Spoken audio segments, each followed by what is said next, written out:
Big deal, man. Okay, so we got everybody here. Yeah, I think so. Excellent. So, the last we left off, the group of you had made your way over to Troll Skull Alley. Um, you had acquired the manor, and after a conversation with Volo, Raynar, and Floon at your side, you guys got a little more information as to the circumstances in which Raynar and Floon had become captured. As a thank you, Volo had handed over to you a deed to Trollskull Manor, which you guys went to last night to take a look and make sure that everything was to your liking before transferring the title officially into your names. At that point, you had spent the night, um, discovered a some form of undead entity roaming around your soon to be or possibly new home. Um, Taking some time, you discovered that this seems to have been the lingering presence of the possibly previous owner or someone beforehand, and at mentions of possibly restoring the manor, you saw a friendlier side of that ghost.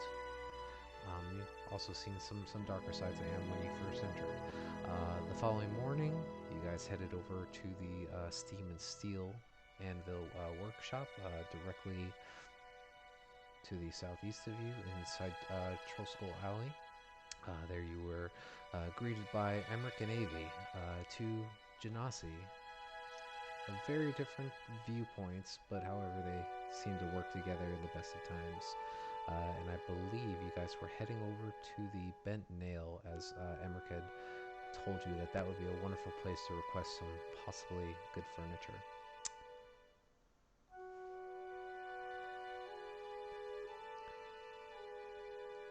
I assume that's where you guys are still heading. Yeah. Give me 1 second to set up the music.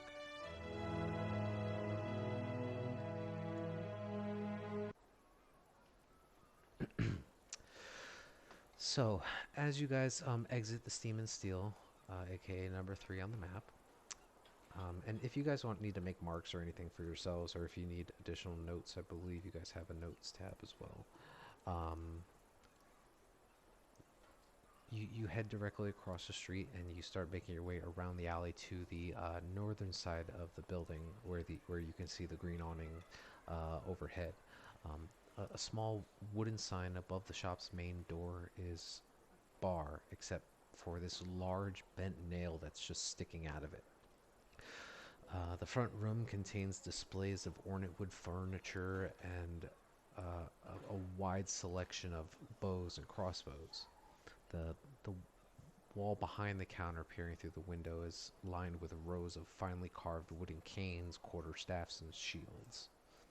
And as you guys enter into the facility, it's still relatively early in the morning. Um, you don't currently see anybody on in the shop room itself.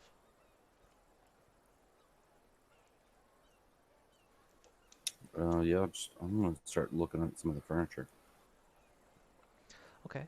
Um, Taking a look at the furniture and with your background in crafting and fine metalworking of materials, um, you are first to notice that a lot of this stuff is all handmade, um, and well crafted. Actually, there are a couple imperfections here or there, but you're not sure if that could have been just because maybe the crafter had an off day, or maybe he was given some bad materials. But all in all, they look fairly well made.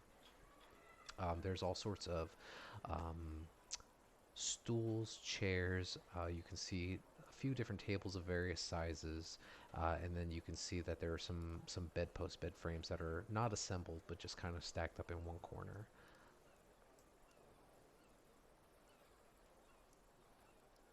Do they have price tags on them at all, or? No, not currently.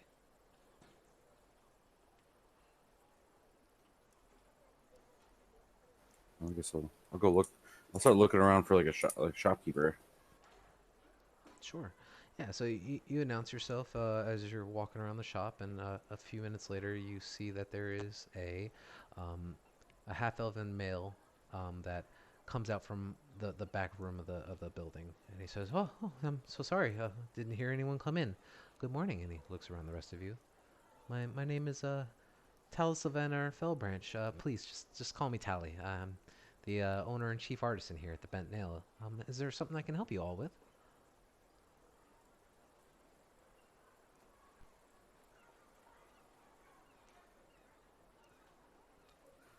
Yes. Yeah. God damn, I can do it.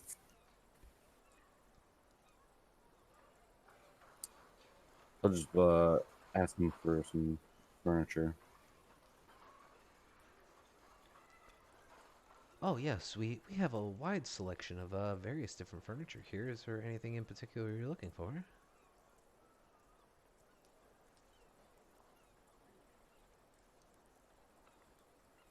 Basically, we've got the deed to Troll Skull Manor and are refurbishing it. Oh, is that so? That place hasn't been open for a number of years now. Well, it's nice to see that someone's decided to take up the task. What brings you up to this part of the Northward? Aside from the manor, of course.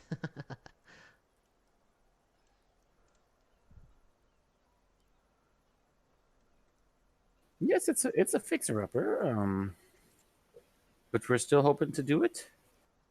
We're looking for some quality. Maybe some stools, tables, some chairs.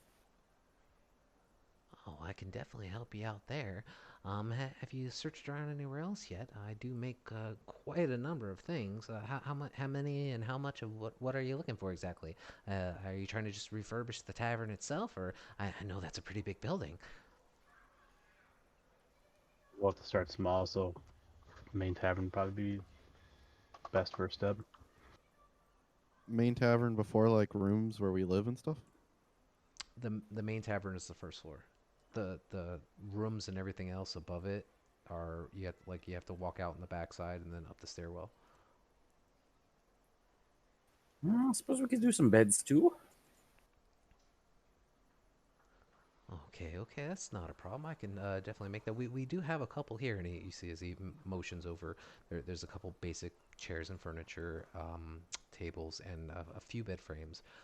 He rummages over behind the counter, and he starts just looking through. He's like, and one, two, three, four. That is just the five of you.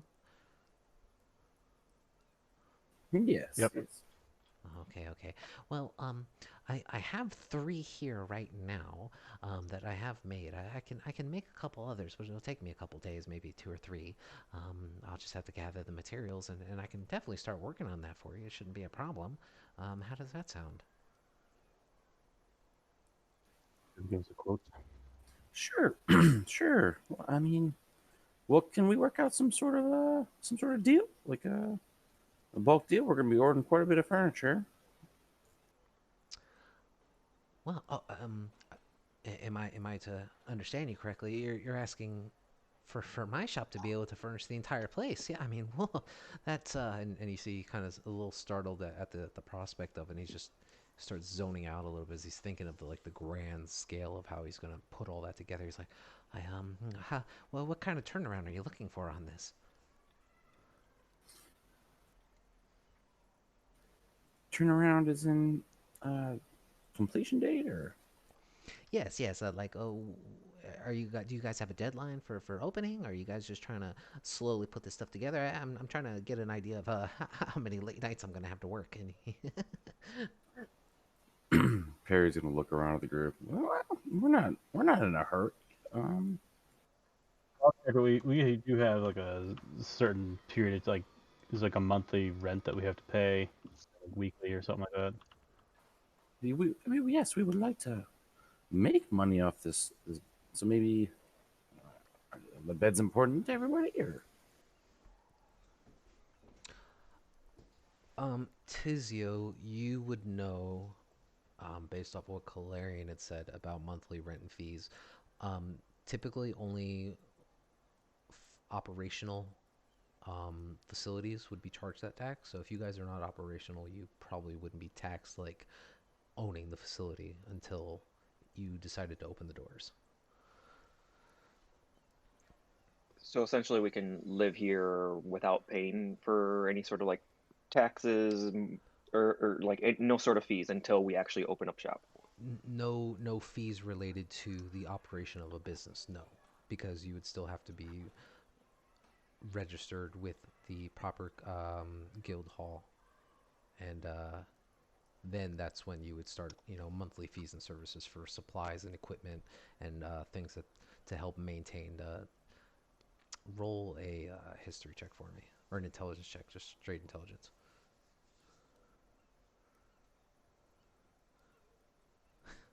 I hope not, Perry.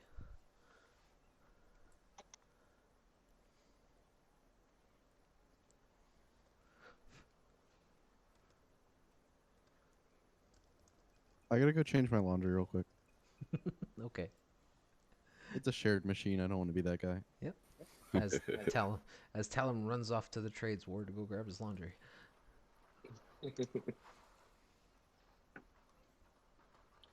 Yeah, so as long as we don't open up shop, we don't necessarily have to pay for fees or taxes. Ideally, myself, I would like to open up shop as soon as possible, make some money off of this. Well, so let's say for 5 bedrooms for basic furniture, so just a bed, and then uh, maybe mild, maybe just a few stools and tables and chairs for a tavern. What would you say? You said you could do to add like 2 more beds for a couple days. Say a month. What would you say a month for all that? What would you? What would your cost be? Oh, just bear with me a moment. Let me go grab my ledger, and he kind of steps off into the back to start calculating that. Is there anything else you guys want to do in the meantime? I can let you know. I suppose I could manage the bedroll if it saves some costs for now. Get the bed later for me. Maybe test the quality or like test the quality of the beds. Just start Lean jumping up on them in against the them. shop. Lean up against them and yeah, jump on them. Well, they're I not was- assembled right now, so unfortunately. I suppose too, it would also depend on like what they're made of. Like, is this gonna be made of oak or some rare wood from the Underdark or something like that? Just some basic pine. And after a few minutes, he comes back out and he says, well, thank you so much. I apologize. I'm just looking at my past couple months of shipments and trying to get a calculation for you. My best estimate right now, probably with refurnishing your tavern, I'd have to take a look at the building, of course, but refurnishing the tavern and then enough basic material for the five of you, probably run you in total maybe about 65, 70 gold. Okay. Okay. But Okay. it'll probably take me just because you see you kind of points around to the shop. It is just me here. I never expected such a large order before. It might take me a little bit longer than a month, maybe two at most. But definitely, as the pieces are finished, I can hand them to you. Unless you're looking for more simple designs, and he kind of just rummages through like behind the counter, and you see him pull out like a smaller box of like carved material, and comparing these to the stuff he has on display, not as finely crafted. This is probably some of his stuff that he just wasn't proud of and tucked away out of sight. Well, I won't speak for the rest of the group, but I prefer fine craftsmanship. And I like a crafter who's proud of his craft or of his product. So I'm fine with paying a little extra. I don't need anything fancy. I'd be fine with mid-range for now. We can upgrade later. Normal Okay. furniture never hurt anyone. Well, I As long as do it doesn't collapse under the weight. try to provide the best if possible. It'll definitely support your weight. I guarantee you that. You are, and he's pointing at you, Claire, and he's like, you're rather big, but shouldn't be a problem. Damn. I've seen others.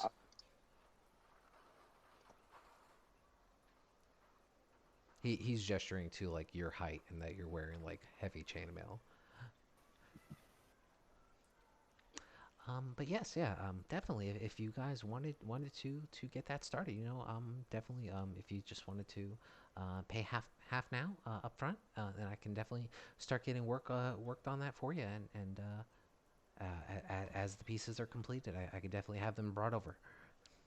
Do we want to prioritize anything first? If you guys want to do like beds or something first, just to.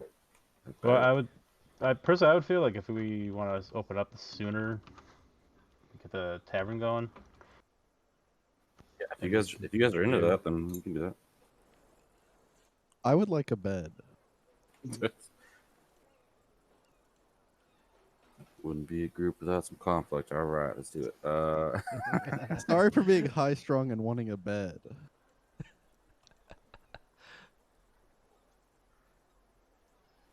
I mean, we could do so we could do Thalem's bed, and then we'll do some stools and tables. Get the tavern furnished, unless anybody else wants their bed done first.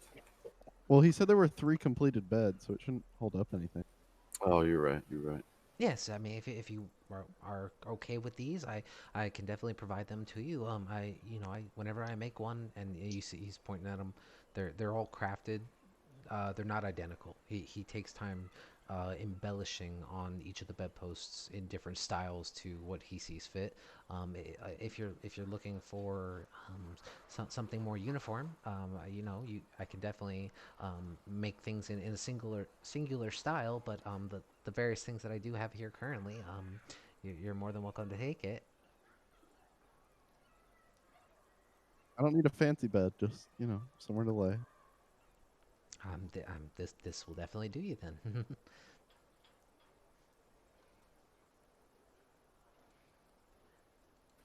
Okay. Well, we splitting this 5 ways, or So Yeah. he's asking for half up front, so that'd be just about 30 gold pieces now. And yes, When does he want to come see the place? he can. I can probably stop by a little bit later this evening. I just opened up shop not too recently before you guys had walked in. That's why I was still in the back having my morning breakfast. But yeah, I can stop by a little bit later this afternoon, maybe if you guys are around. Do you guys have any other plans? I can make sure to be around. yeah, I guess there's some additional work that needs to be done in the tavern. So does he just make furniture, or does he actually do like construction? No, if you look around, he has various different crossbows, javelins, arrows, longbows, shields, and speaking with him about them, he's like he can provide to you the cost of such things, which Okay, I meant like structural kind of carpentry. Like if he comes in, and is he going to inspect like the rafters and sign rotting wood or something like that, or was that somebody else we're going to need I to see. No, go to? he chuckles and says, I am capable of doing such things. However, I am not part of the Carpenters Guild. I personally cannot do that. It's against guild law. Okay. Wait a minute, like because you're not a part of the guild, or because I am not a part of that guild. I'm a part of the Fine Carvers Guild. Gotcha. If you are looking for someone to refurbish any of the walls or the overall structure of the building, you would need to probably speak with the Carpenters, Roofers, and Plasterers Guild. They work over at the Stone House in the southern ward. There's a guild house specifically for plastering. Yeah. These guilds get pretty granular, don't they? Yeah. I think that's why he recommended we pay someone to do the guild stuff. Oh, have you guys found an agency? No. What do you mean? Oh, a lot of people, typically new owners and the like, and even myself, and I believe Embrick and his spouse, Avi, we worked with an agency to get the general layout of our buildings up to par. That way, when we opened up for business, we weren't met by any of the black robes and had any undue stress. the black robes. Tizio, you would know that those are the magistrates that are usually they're all over the city. They can handle a lot of basic law enforcement and passing of judgments and things like that. Usually, if the city watch were to arrest someone for, let's say, stealing, it's pretty simple for them to grab one of those people who I believe they work for the. Where is it? I have it. They work for the Scrivers, Scribes, and Clerks Guild. And basically, their job is to write up any fines and pass any judgment that they see appropriate at the time of the crime. They usually typically like to handle the situations right then and there and then continue moving on. Any kind of forms of higher crime and stuff there, would possibly go through the open lord or some form of court system. All right. I say that to Yes. everyone.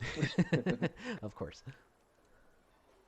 But if you guys don't have an agency, it's perfectly fine to come directly to me. I'm happy to supply any furnishings that you may need, or weapons.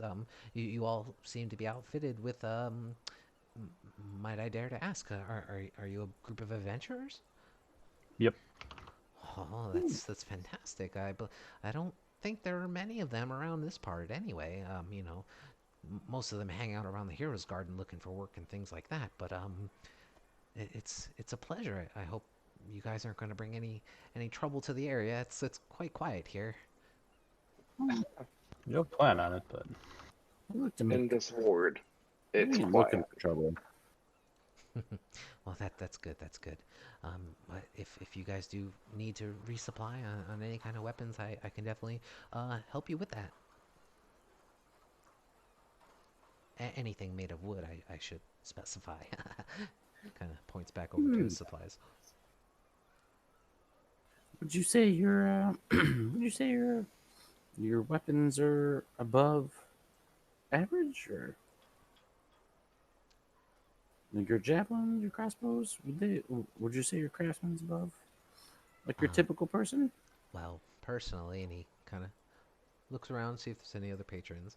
I mean, I've seen some shoddy woodmanship in my day, and let me tell you, um, I honestly believe that my stuff is of high quality, yes.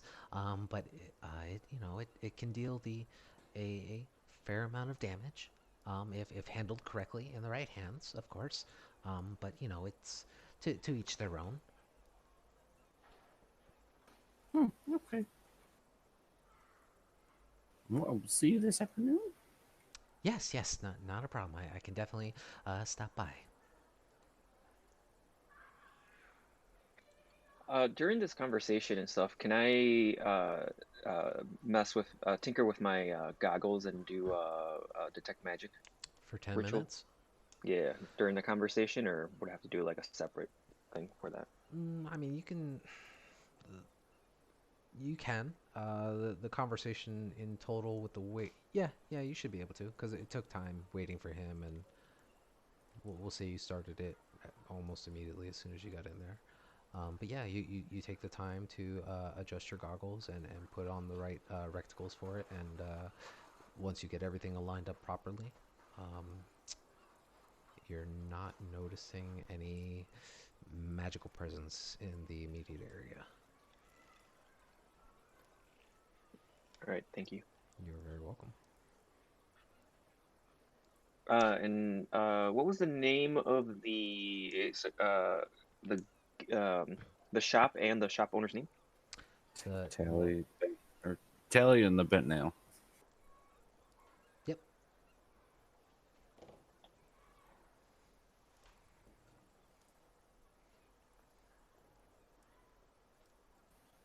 Well, let's go to the next spot. Post his full name. we for still have you. to pay him though, don't we? Yes.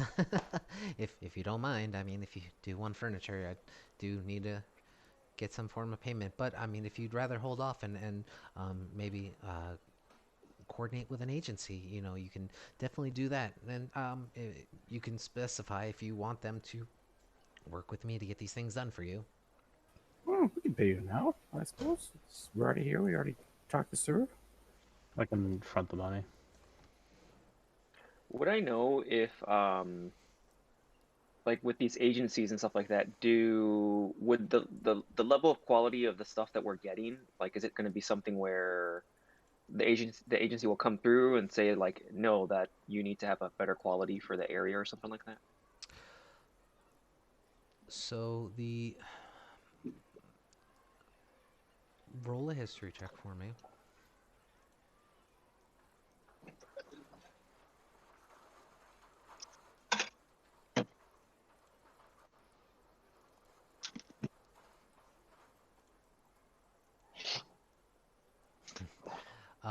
It's you know that the agencies are responsible for they're basically like building inspectors, right? In addition to coordinating with lawful registered guild members throughout the city, and because they have such direct connections with a lot of these guild halls, it is easier for them to schedule appointments and surveys and find the proper furnishings. They're like the heck's the word I'm looking for? Home designers. Interior designers. Yes, thank you. Would I know the typical like markup, like if Of costs uh for an agency? yeah, like if we like I'm assuming that it would take a lot more time and stuff like that for us to go through to everyone to get things, fixed Yeah. versus going to the agency. So obviously there's obviously I'm aware that there is like a markup. Would I know like if it's like a huge markup, or is it like, hey guys, for an extra 10 gold, we could just do it this way? Unfortunately, with that rule, it's a little hard to kind of assess, especially with you never having directly dealt with any of that kind of stuff. You're aware that it exists, but it was usually taken care of for you. Gotcha. Thank you. I mean, people keep telling us to get an agency. It might be a smart plan here. Do we want to spend all day running around and taking care of this? I mean, I definitely agree. I was after he was talking about it.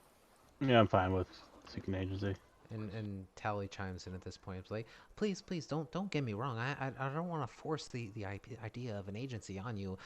I just from personal experience, I can just only tell you how much less of a stress I've had when I knew that everything was taken care of. And usually any agency that works with these respected guilds, like myself, they usually dole out a pretty fair price. They are very by the book, and you can definitely guarantee that the quality will be up to standard. You definitely don't want to be like Fern's Brews, and he's been kind of doing things himself, and that's kind of frowned upon. Do you have a recommendation at all? For an agency. Um, oh, what was his name? Oh, what was his name? I have to think. The Emrica actually referred me to him. I think his name was Dranon. Um, trying to trying to recall where he was from. Um, you know what? I'll tell you what. I can definitely find out where it was in my ledgers, and I can let you know this afternoon. Okay. We usually try to keep record of all that stuff here, you know.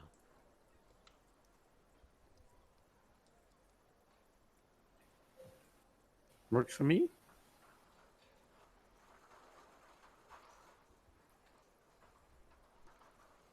Okay. So, Fine with me as well. all right. So, are you guys purchasing furniture or waiting until later? Later, I think we're gonna go track down that agency, I guess. Okay. Not a problem. So Tally, thanks all of you for coming. He's like, please, just come by anytime. And please let me know. Let me know when the tavern's open. It'd be nice to not have to walk so far for a drink. And so, you guys make your way back out, into Troll Skull Alley. and you start heading your way back towards Trollskull Manor for the interim, and it's very lovely day out. The sky is just, it's not very cold. It's a very warm springtime weather. It's a very light breeze that blows through the alley. You can hear the different carts and passerby on the outskirts of the alleys, directly to the north and south of you. It's actually quite loud, and there's a lot of foot traffic that goes through. And then you can see now that there's a couple patrons that are trickling into the alley, heading towards various different shops. Um, Levi and who was the other one? Levi and Perry, you both notice as you guys are making your way back up towards the entrance of Trollskull Manor, a familiar face that is standing on the doorstep, rocking back and forth on the balls of his feet. It appears to be Volo.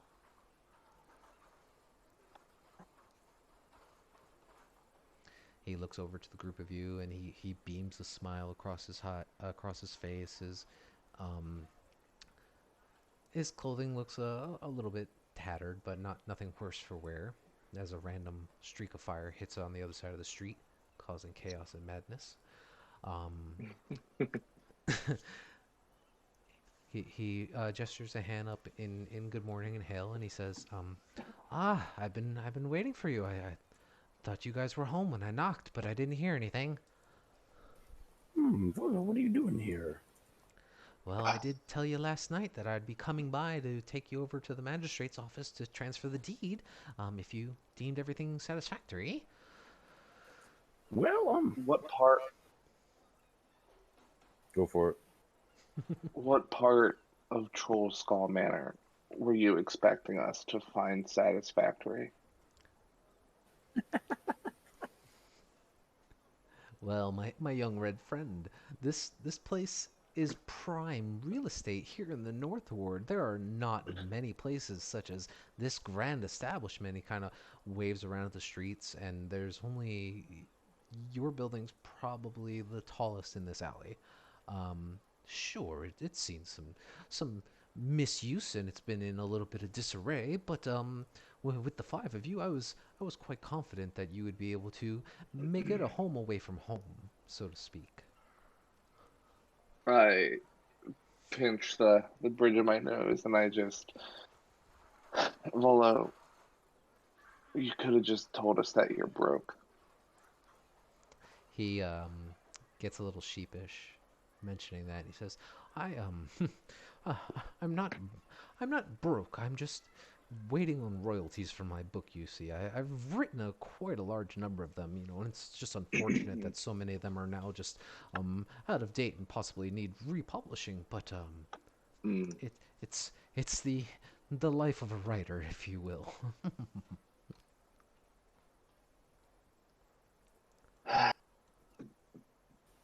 We appreciate the gesture, Volo, but it would have been nice to have a little warning coming into this, especially the whole poltergeist. It's a little disconcerting.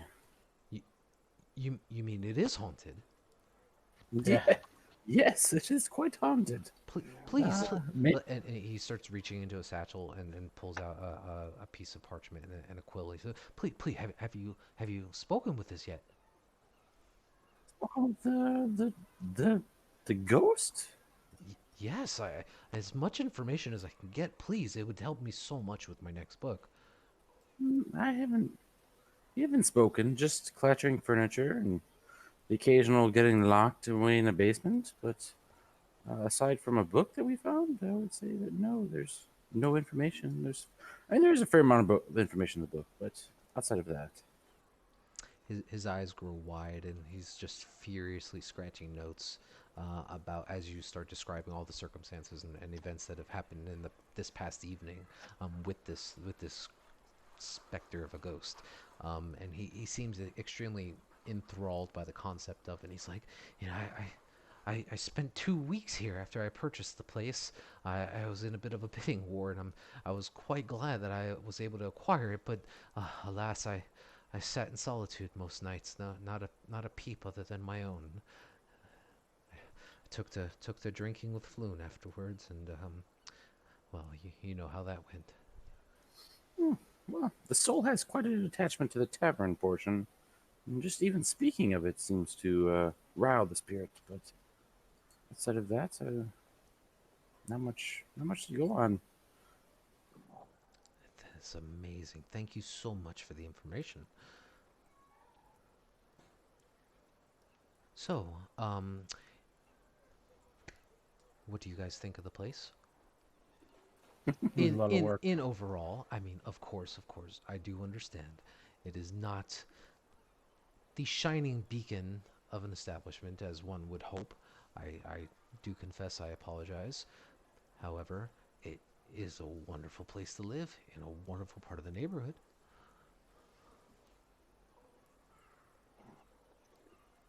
Yeah. It'll do. Volo, you have given us the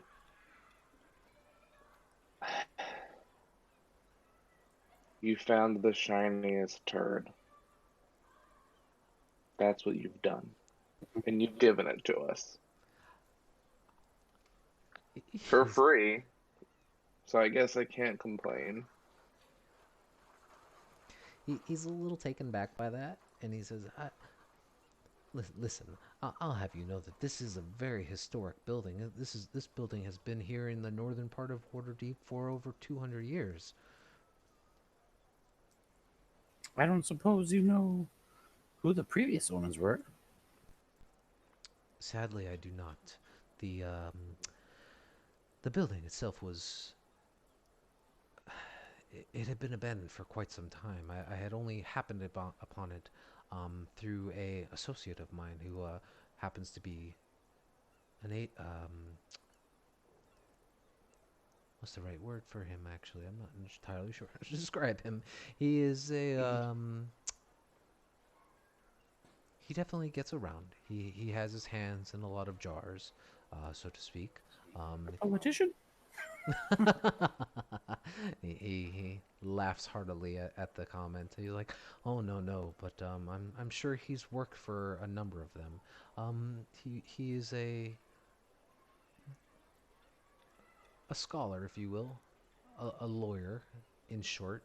It doesn't do him quite a lot of justice. However, he has been known to partake in bits of real estate and establishing various different facilities and getting things up and running. Agency, that's what it is. He works for an agency for the Scriber Scribes Guild.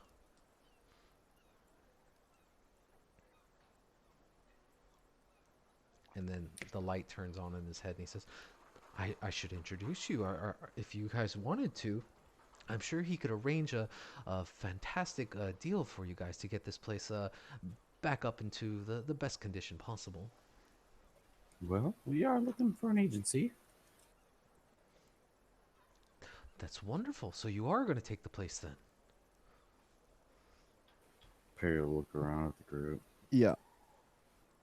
Fantastic. I am so glad to hear that.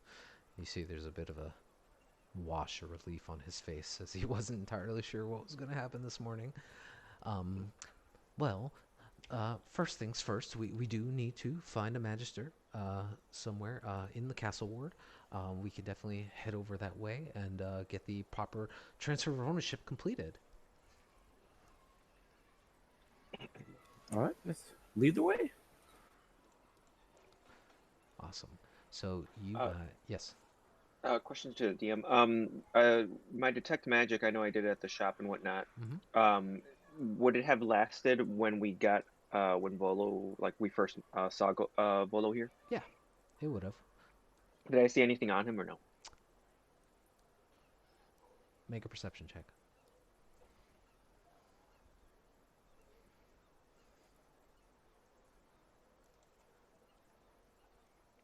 Okay.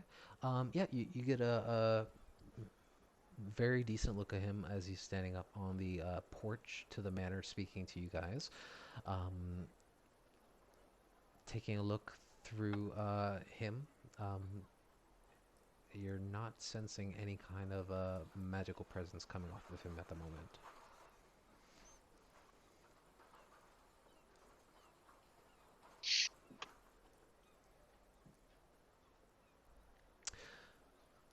So, shall we go? Lead the way. Absolutely. And from that point, Volo, he heads over onto Dilzoran Street, and he hails down one of the larger coaches that happens to pass by.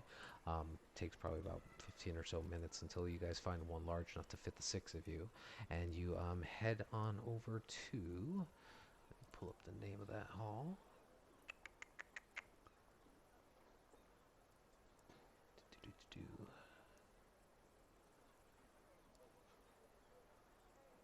Which is in the trades ward. Yeah, so you spend the better part of the next 30 or so minutes as the horse-drawn carriage brings you guys down along the tradeway down into the trades ward, a new area that you guys haven't recently been in. The hustle and bustle of the city is 3 times as busy as what you guys had experienced in the morning here in the North Ward. There are all kinds of stalls and markets that are just lining the streets inside the trades ward. There are various bolts of fabric and different meats and fishes and vegetable stands. You see that there are people bartering in the street for different objects and passing coin amongst one another. The crowd, as you guys are heading down this wide stretch of cobblestone road, the crowd on the sidewalks, it's very shoulder to shoulder. There's a lot of people just hustling, bustling, making their way through. A couple of them every now and then, trying to run across before the coaches trample on by. You do see that there's a couple city watch guards that are trying to help direct traffic in the busier parts of the intersections. And let me pull you over here.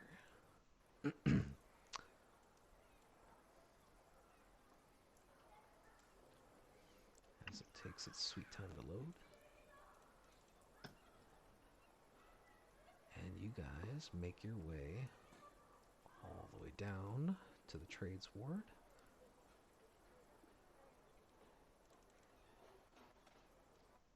Right to about, I want to say it was here, without zooming in if I recall.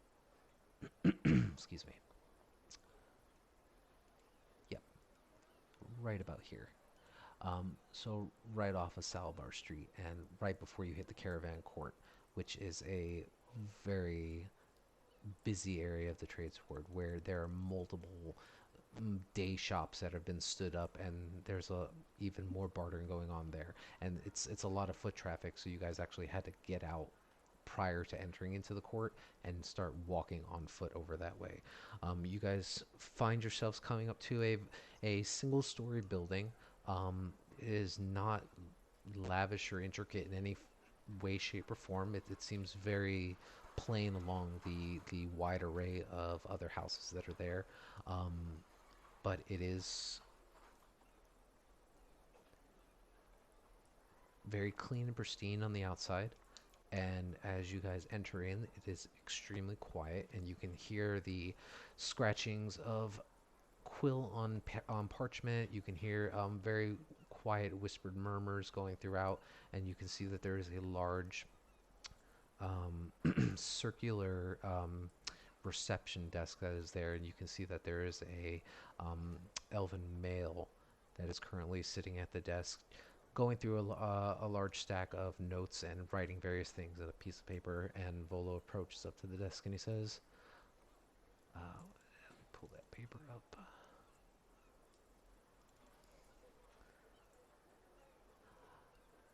Aha, Mr. Silvermare. It is so good to see you. It's you were actually the exact person I was looking for. And without looking up, he just continues writing. He just says, "State your business." Volo just quietly stands there waiting for acknowledgement. And eventually, this elven male looks up from the parchment that he was writing on, and then this long sigh comes out from his from his mouth as he looks over. He goes, Volothamp, what can I do for you now? And so, Colleen, hello. It's a pleasure to see you again. He's like, yes, we just spoke not 3 weeks ago. Didn't you just purchase that manor up on in the North Ward? It's like, yes, I did. It didn't pan out the way that I wanted it to, and I have a group here with me who are actually taking over ownership for it. And you see now he looks to the group of you. He says, is this true? Are you attempting to take over the ownership of Troll Skull Manor? Yes. He sighs. Yes. He sighs again, and there's a look of like he has something more important to be doing, and he stops what he was doing and he reaches under his desk and he pulls out this large thick tome with it extremely thick, and he starts flipping through pages, page after page. He says, do you have the original ownership deed with you? And Volo looks around and he produces it for him. And after a little bit of back and forth, explaining, what the intent is and that he's transferring the title to you guys, Colleen looks over to the group of you and he goes, and who am I to put as the owner of this manor? Do you guys have a group surname that you wish to use? Or is one of you individually taking it? We're gonna be getting all of our names. It's a group name. A group name? Yes. Is there one particular name that can be referenced for the group of you? That way, when we log it in our ledger, we know to refer to all of you as such. A party, if you will. I'll use a French number, but it sounds awful.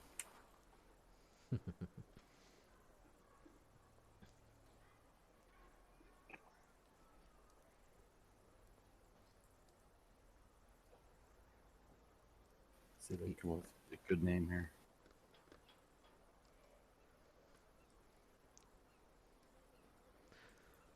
I'm not great at coming up with names.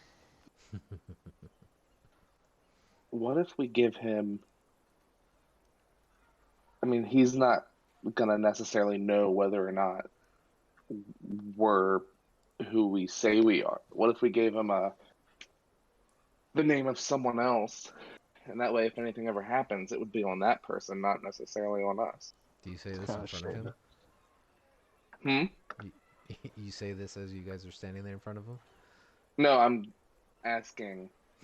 I'm just informing the party that this is an idea that we could do. That seems unnecessary for many reasons. I bet. He starts impatiently tapping on his quill. Devon United?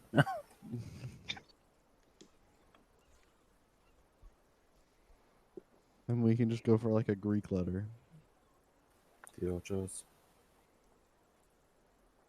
I don't know. I wasn't prepared for this question. The And he- Ochos. At the mention of that, he looks over to Volo, and this look of like pure annoyance washes over his face as he's just like, "You really couldn't have prepared them better for this."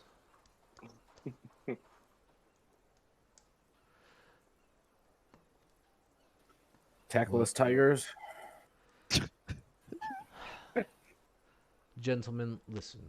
If you are not prepared to transfer the property of this to your name, maybe it's best if you come back at another time. I am quite busy as it is. Or you can select one individual and place their name as the owner of the manor. At which point, if you guys wish to update it later on, you can always come back, pay the appropriate fees for the new title, and proceed from there. All right, Clarion, you're up. Okay. put if everyone agrees, I'd put in my name for now. We Okay. can definitely put it in mine if anything. He looks at the two of you expectantly. So, which one is it? Do you want it, Calarian? Sure. So Calarian it reluctant. is. So he proceeds to take down your information. You watch as he writes down your name and a brief description of your appearance into the ledger that he had opened up. And you watch as he reaches through another box that's underneath the counter, and he produces a new, already prepped deed that's just requiring the basic information to be filled out. He starts filling it out for you, places the new seal of Waterdeep on there, and he holds it in his hands, and he says, with the total costs of preparing this documentation and updating it through the rest of the guild hall's required archives, the total cost for the transfer of ownership is 25 gold.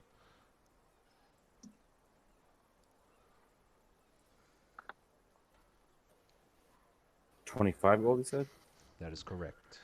Oh, Wonder if we can convince Vola to pay for this, or is he Yeah, completely that sounds like broke? Volo's problem. It does sound like a Vola problem.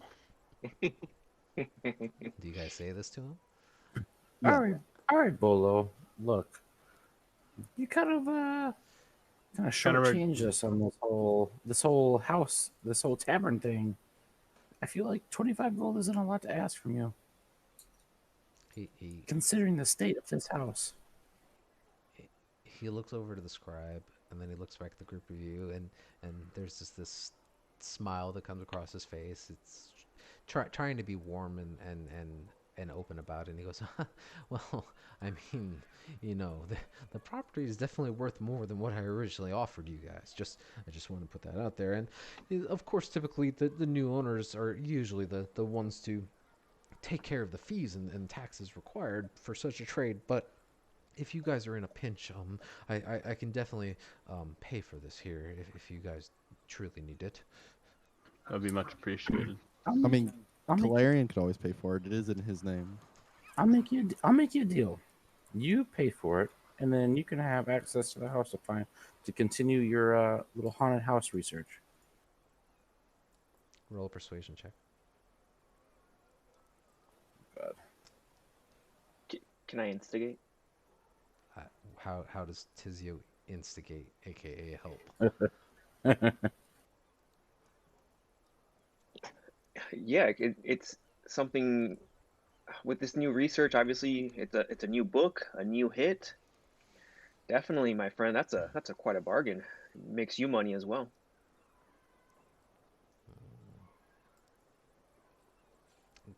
Go ahead and roll again, Perry. Okay.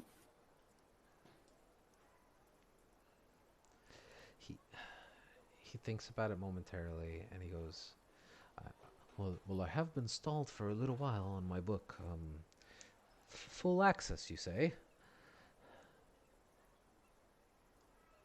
Yes, full access. Anytime you want, we'll give you all of our information about it. We'll even help you. Done. Much appreciated. And he reaches into his left side pouch and he pulls out 25 gold and hands it over to Colleen.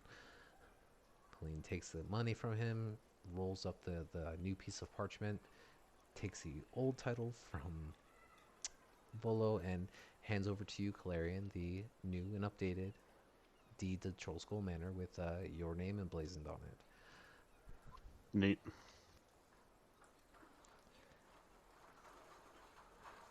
At this point, Volo looks at the rest of you and he says, now let's get out of this stuffy place, shall we?" And you see Colleen kind of scoffs at him as he says so. And you guys head on outside back into the Trades Ward of Waterdeep. By now, it's probably about noon or so, or getting close to it. You guys can start making your way back up towards Troll Skull if you want. Take you about 25 minutes or so on foot. Or if you guys wanted to find some kind of alternate means of transportation, you could do that. And before you guys separate from Volo, Volo just politely says, I do have a couple other businesses to attend to, but please, if you guys are looking for an agency, I can definitely speak with Drannon Darlin. He's a bit of a prickly dwarf, but he definitely knows his stuff. If you guys are in need of someone to help orchestrate repairs and furnishing the place and getting all the lights and fixtures up and running, I can definitely get in contact with him and point him towards you. You just know where his place of business is? We could just head over there right away.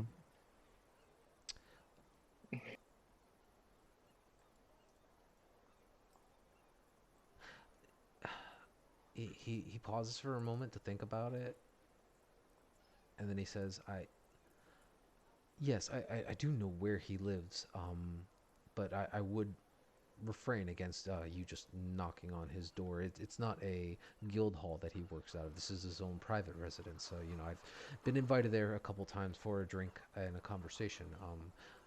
If I were not to go with you, I would dare say it would not look good in your to present yourselves in that sort of a light already. Please, I can definitely speak with him this evening on my way back over towards the Castle Ward, the Sea Ward, and I can have him meet you all, let's say possibly tomorrow, around midday or so, and he can speak with each of you and assess the repairs. What say you? It's fine with me if it's fine with everybody else. Could work. I'm okay with it. Oh yeah, Vola, what happens if Calarian happens to die? He looks a little shocked at the question. If Calarian were, God's forbid, if something were to befall Calarian here, that would be a very, very strange time indeed.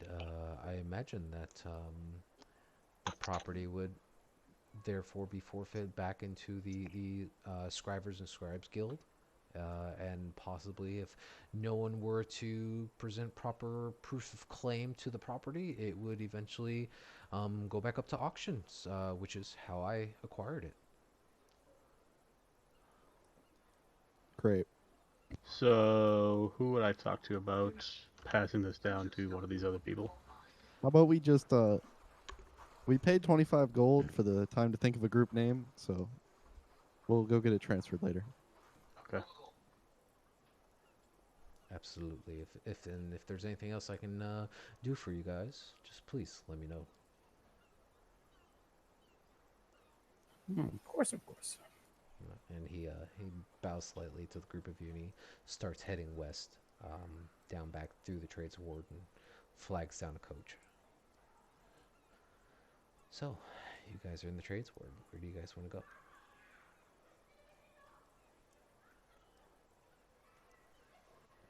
I guess we can go find that agency. Well, he said not to do that. Oh, he did? What time did you say it was? It's getting pretty close to noon. You guys were talking with a couple of the shop owners in the morning, and then it took you guys a little bit of time to head down to the trade ward to do the transfer of ownership. We should probably head back and meet furniture dude. So, quick recap then. So, we have a guy that doesn't really own a shop telling us not to go to an agency, and then No, two people. so he's going to introduce us to the agency tomorrow. He doesn't want us Oh, okay. Cool, I'm caught up. Let's go. Can I go to the bookstore since it's down here? Roll an investigation check. Well, haven't I been to outside Not in before? the trades ward. You've never been to the. I don't know if you can see the dot. You guys are in the trades ward. Well, I went to one that was closed. Could I get back to that one? You did. That was over in the dock ward. You can Yeah. definitely do that. I was just gonna walk over there, Okay. bail on the group for a while they walk back. Sure. It'll take you some time. And where's everybody else going? I'll go with him so that he's at least with someone. Okay. Yeah. Get that wingman. Yeah, I'll go back to the tavern. Okay. Sure, I'll go to the tavern. Alrighty. Levi? I'm gonna go back to the tavern. Alrighty. Or actually, Yeah, what's up? Come with us. Come with us. yeah, I'm gonna go with them because I have something I want to look for. Okay. Bookstore game. Not a problem. Okay. So, you guys start making your way over towards the dock ward. As you guys are walking on foot, heading down that way. Let's see, probably fastest route. Yeah, fastest route would be to just kind of cross over the high road, cross over the way of the dragon, make your way over back towards Snow Street. Depending on if you guys went north or south, you guys might actually end up walking past the Honorable Knight, which I can give you a brief description on him.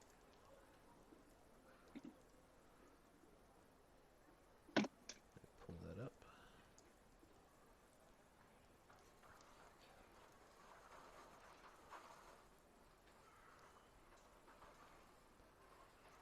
Yeah, I'll have to get you a image of this, but as you guys are heading over that way, over, and it's actually Book Street, I believe. Yeah, so as you cross over the way of the dragon, making your way past, you can see already before you get in through the alley with Drakar Street, there is a massive statue of a humanoid-looking figure in full plate mail, and this figure itself, he stands well tall and above any of the houses that are there. Let me pull up the full description. Where are you? This is why I like having things on paper.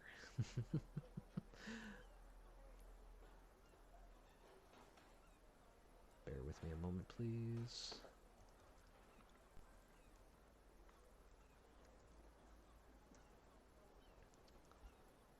So you see there's a male warrior with plate armor and a shield and longsword. Let's see.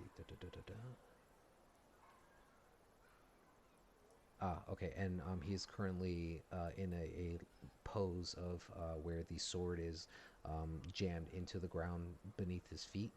Not too far down, and then his shield is directly in front of that, almost in a bow to it.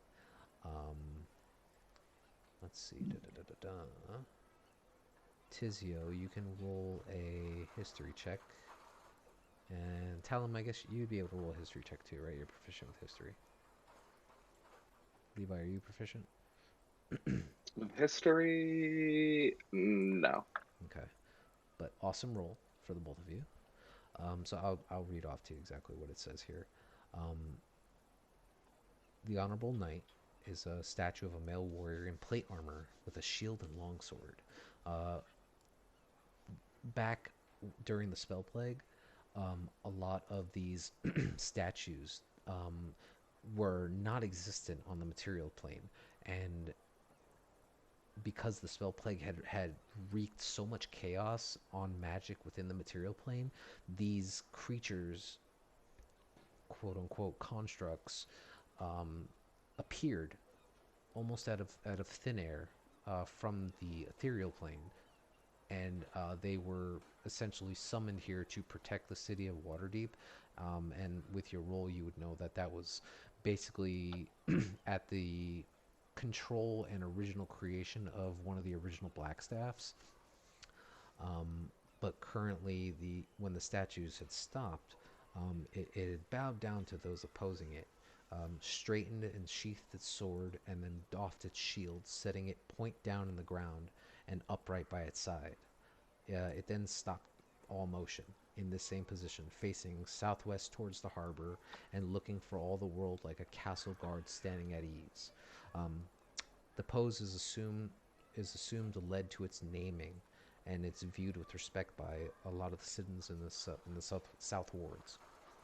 But this statue, it's like 20, 25, maybe 30 feet tall. It's comparatively to all the other houses, it's gigantic.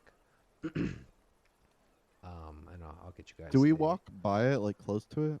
So like even coming from like here, like just as you guys cross over the high road, making your way over towards the Way of the Dragon, you could see it visibly, like the backside of it, at least from maybe the upper back to its head, just peering out into the city, looking in a westward direction towards the docks. Like you cannot miss it. It's one of the major statues that are here within the city that a lot of people use as kind of guideposts to say, oh yeah, hey, I gotta head that way. Interesting. Cool. Nevertheless, as you guys continue on heading into the dock ward, I'll have to find you the exact shop location later. You do hear there's a town crier that seems to be shouting out some events from the day. You do hear priceless artwork missing. Any information regarding, please report to the City Watch. And then you can hear murders in the dock ward. If you have no need to be out at night, please stay indoors. Report any suspicious activity to the watch. Sir, what are these paintings you speak of? What, excuse me? The paintings, you said the missing paintings? Yes. What about them? What do they look like? Like, what's the reward? I'd rather find some paintings than a killer. And you see standing before you is this very young human male, maybe in his late teens, early 20s, and you can see that he has a piece of parchment in one hand, and he's just wearing like a basic brown leather vest and a short sleeve white shirt underneath, and just some like just brown pants, and he looks over back to you and he says, well, sir, I do apologize. I only read what they give me. I don't have any other information on that. You see, they just pay a couple of us to go around and spread the news and try to sell a couple broadsheets. Would you care to purchase? Just 2 silver apiece. Purchase? I would assume something like this would be free to catch the killers and find the thieves. So it's a marketing scheme. I mean, I work for the Waterdeep Gazette. If we're just trying to make some coin, trying to sell some papers. If you wish to purchase, please, 2 silver apiece. But I do really have to get back to it. These things should be free. Well, you can speak the Gazette if you wish for them to work for outpay. I'll look into it. Thank you. Sure, I can't trouble you for a paper. It's only 2 silver. Do you work on commission? No, I'm okay. No. They just pay us to shout out the signs and try to get people to buy it.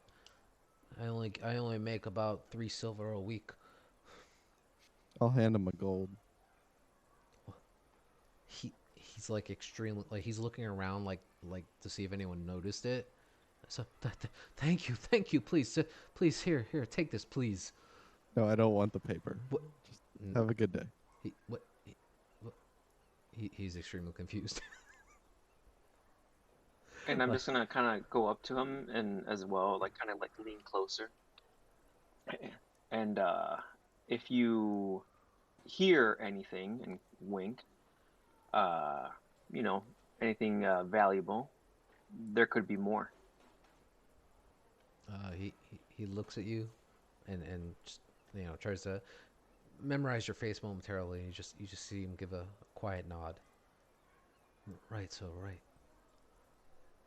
As long as it's credible. Nothing but, I promise. And then I will toss him another coin. Another like gold coin? Correct. Yeah. Oh wow. Okay. Yeah. He He's shits himself. yeah. Almost. A good thing he's wearing brown pants. Um. He. You see as he like looks around. Yeah. Exactly. He looks around extremely excited, and then you see him just scoop up all of his broadsheets, and then he just starts running.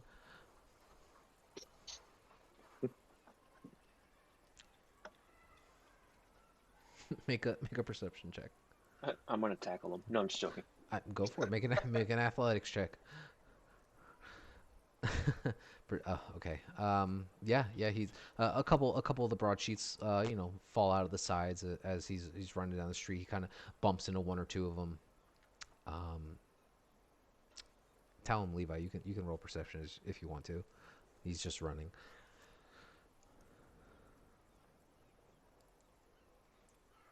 Oof. Okay. Yeah. You do. You guys kind of notice the same thing. I mean, he's extremely excited. Tell him, you see as he's like bounding down about 2 or 3 alleys, you can see that he just kind of like stops for a moment, looks over in one of the alleys, and just kind of chucks most of the broadsheets over that way, and then just keeps running. This guy's quitting his job. Good for him. He'll be back in 2 months. Don't worry about it. But yeah, you guys do continue on making your way over towards Serpentine Books and Folios. In the meantime, Perry and Calarian, you guys head back over to Trollskull Manor. You approach the manor. The street is a little bit more packed and busy now. As you guys make your way into the alley, with it being about midday, a lot more people are coming out of the shops and different residences to grab some meats and things to eat for lunch or prep for the evening's meals. You do see that Tally is currently standing, just trying not to. He was originally like leaning up on the rail, but then it kind of cracked a little bit, and he just pulls his hands back quickly and just kind of looks around, notices you guys, and just tries to act like he didn't do anything. He waves and he goes, hello. I was expecting you. I thought, did I get the time wrong? No. Our appointment took us longer than expected, unfortunately. I apologize for the time. Hopefully we can make it up with our business deal. Come. Oh, thank you. And you guys enter into the establishment, and his first look of shock at the amount of damage that's been done to the inside is quite noticeable. But then he immediately quickly tries to bring himself back to a stoic expression. He goes, "Well, yes, I would say there's a bit of work to be done here. Wouldn't you agree?" Oh yes. Trust me, you don't have to hide your surprise. We had the same feelings. Well, I mean, what's your professional opinion? Oh, he Because you obviously can't do any of the structural work, but if you're willing to do booths or tables or whatever, let me hear it. Yes, anything that can be just put inside for furnishings, I can definitely get for you guys. And you see now that he's taking in the scope of the entire place, and he's looking at the floors and the side walls and all the shelving and the current stools and tables that are there, and the ones that are still intact. You see him, he flips one of the tables over, and he seems to be checking some of the joints and bolts that have been put into there. You can see he walks behind the counter, starts taking a look at the shelving, things like that, and he looks at the group of you. and he says, "How what are you guys looking for in an establishment? Like, what kind of image do you guys want to present?" I would say clean and respectable. Yeah, dignified. Of course, of Not course. necessarily, not necessarily bougie, but we'll take respectable, maybe a little grungy. Respectable, grungy, clean and tidy. That's oh, um, okay. I'll have to come up with some ideas, but I can definitely, I can work with this. This shouldn't be a problem. If you guys had to guess, I mean, I'd say this place can probably seat about 50 or so. Okay, okay. Let's see here. These shelves are just tatters. I don't even know how you can keep a bottle on this for that long. And he goes to reach up to grab one, and it just kind of rips out some of the drywall, and it just crumbles to the ground in front of you. Yes. um, you, you hear a loud thumping noise from like 2 floors up. He kind of gets startled. Whoa, oh, are you sure this place is okay to live in? Hopefully soon it will be. Yeah, just ignore him. Oh, if I didn't know any better, I thought this place was haunted. It can't be though. No, it's a good name for a bar, the Haunted Tavern. I think we'll coin it. We wouldn't be lying. Oh, well, as long as it's not true, I guess that's fine. Nothing wrong with a little joke. Just side eye, fuck. It's just side eye, Clary. So he begins to get into some details, and you guys start bouncing back and forth different ways that you guys want to describe, like how you guys want your bar to look. If you guys are going for the oval shape, or something more to Durnan's taste in the Yawning Portal, where it's just the long stretch of bar with seatings as it currently was, and you guys can start working out those details and things like that. And you see as you guys are continuing the conversation, he's starting to get more hyped up into it, and he starts trying to finish some of your sentences and say, yeah, you can also fit in additional shelves here, you can definitely double stack casks in this manner, and he seems to be getting really into it and excited. But then after a point in time, he stops for a minute and he goes, okay, I'll have to go look at the bedroom and see what we're working with there. How many floors is this building? 3 I think it's 3. plus the basement And the attic. Mm-hmm. and attic. Oh, I guess the attic will need like barrels and shit, right? The attic that's was my room right Levi's now. room, yeah. I mean, not the attic, not the attic. I'm sorry, the cellar. Yeah, Yeah, the so- cellar will probably need, casks for wine and shelves for all the things that you need in there. So you guys spend probably the better part of the afternoon following him through as he's trying to like assess things and take down notes and compare ideas with you guys. At the end of it, he basically says, yeah, the pricing might change a little bit, based on your guys' specific requirements for getting everything set up. But yeah, it shouldn't cost more than 70 gold. If I'm not mistaken, with just getting the cost of materials, and I'll probably just have to hire another hand or something to help me get all this stuff done. Yeah, we're more than willing. I know.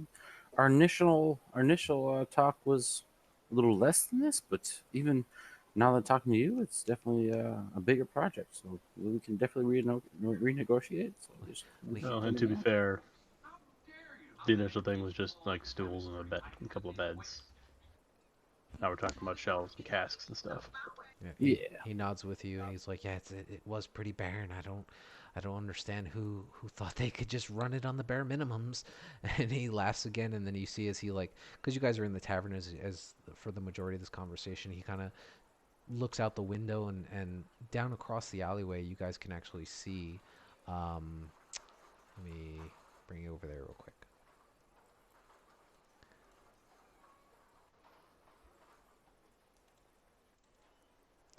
You can see down the alleyway as he's in the direction that he's looking. There is another smaller building that you guys can just barely make out from where you are in the direction of 7. And Tally begins to talk to you. He's like, I know that this building used to be the main resident tavern here. I mean, after all, this building is the reason why it's called Troll Skull Alley. um, there was another offer for this building at one point. I don't know the particulars about it. All I do know is that the competition wasn't exactly too thrilled. He ended up losing the wager for this building and ended up moving over there. And he points in the general direction. He's like, I've been in there for a drink or two, and I mean, yeah, the furniture's okay. It could definitely be better, but I don't know about the inside. It doesn't seem like it was guild registered work. Yeah. Don't worry about that. We'll take care of that. How much Wow. of the history of this place do you know? Of Trustful Manor? Well, I've been working here in Troll Skull. I moved to Waterdeep maybe about maybe 30 years ago or so, and I mean, I just follow where the lumber goes, you know? It just you start crafting one thing and then it takes you to another place, and I've been to Neverwinter before the destruction, of course, and made my way down here, and this is when I found this nice little corner of space that I claimed as my own. I've been here maybe about, I don't know, going on 12 years now. The manor's been closed since I've been here. Do you know the name of the previous owner of this place? No, I wish I did. Unfortunately, I don't. Like I said, that I think this place has been closed up for darn near 50 or 60 years. Okay. I'm sorry. I wish I had more.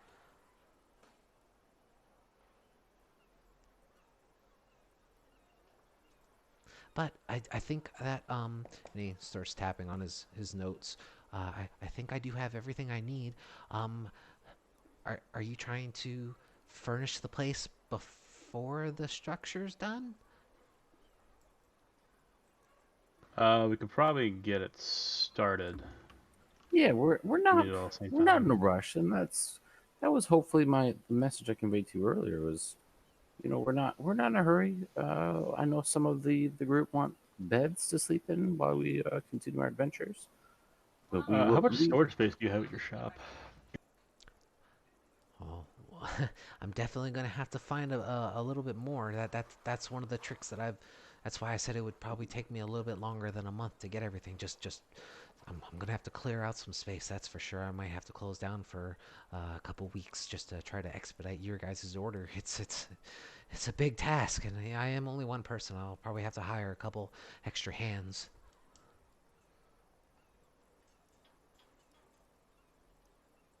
Okay. I would just hate to have to move all, or get all the stuff from you, and then structurals have to take it all out again. That's why I was asking if you guys wanted me to hold off until you had the A-OK from the carpenters, roofers, and plasters that everything was ready for furnishing. Well, Have you I suppose we can wait. have you if guys you found don't an mind. agency yet? We're gonna be meeting with London tomorrow, but you said you had one in mind that you were gonna let us know about today. Yeah, I mentioned him earlier. If I recall correctly, it's the same one that Emmerich and I used. It's his name's Dranen. Oh, that's right. Which, and now that he's mentioning it, it's funny because it's actually the same one that Volo had mentioned. Okay. Convenient. Yeah, he helped out the Stem and Steel. He helped me. I wouldn't be surprised if he helped well, darn near everybody here in Troll Skull. Well, we'll definitely come back to you. Especially since we've already paid up front. But yes, maybe tomorrow we can continue our negotiations. Well, did you guys pay up front? Because you guys were talking about paying up front, and then you guys nobody handed over 30 coins. Yeah, I Oh, don't did think we. oh, okay. I thought someone said they did, I but thought all right. Calarian Yeah, was going to. I did, or I thought I Okay. did too. I mean, if you marked it off, then you're good. And then you guys can coordinate, transferring furniture and all that good stuff. Okay. And with that, he bids you all adieu, and he starts rushing over back to his shop. And if you watch as he runs off, he seems very excited. Not kind of not looking where he goes, and stumbles over one of the barrels that seems to be stacked up outside of a residence as he makes his way, cleans it up, starts heading back. Um, yeah, definitely picked up his spirits. Is there a spot nearby that Perry can go buy like a bottle of booze and maybe some like a gambling game? Probably across that one he pointed to us, or pointed out to us a little bit ago. Wasn't it like just across the street? Yeah. So Tally did inform you guys that there was another small tavern here at 7. Um, he doesn't know the name of the tavern, other than him just going in there once or twice. Um, as far as gambling goes, you'd have to roll me an investigation check.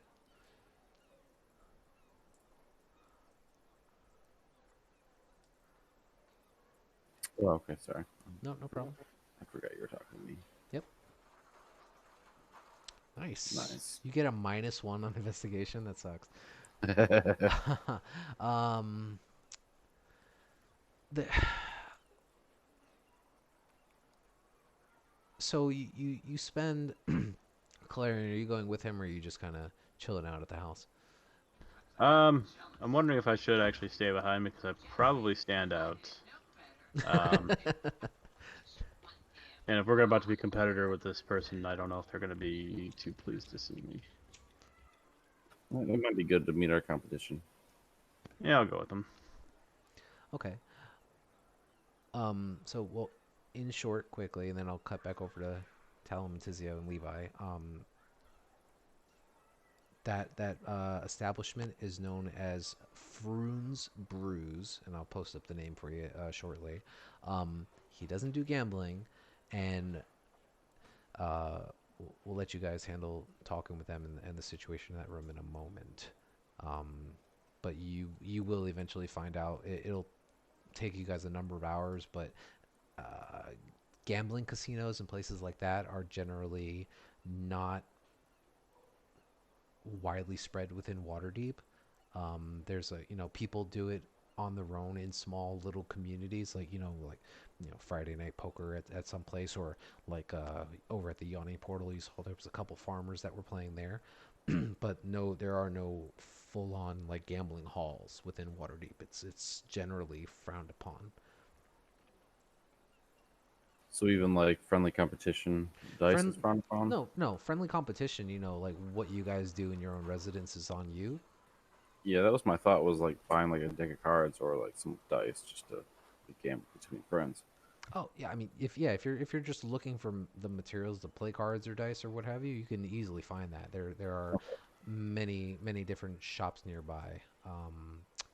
There is a general surplus store in the North Ward, I want to say, and I'll pull up that information for you as well. But let me. Yeah, I'm looking for more nearby. If it's gonna take me a minute, then Well, I mean, you guys are in the North Ward, so it shouldn't be too far for you guys. perfect. In the meantime, Talon, Tizio, and Levi, you guys, having traversed through the dock ward, finding your way back through the familiar streets on Fillet Lane, you come back across Serpentine Books and Folios. You can see the blacked out window is still covered from head to toe, making it very difficult to see inside. You do still see that the front door is closed, However, the sliding viewing pane that was previously shut tight as well is now slid open, and you can see that there's light emanating from the interior.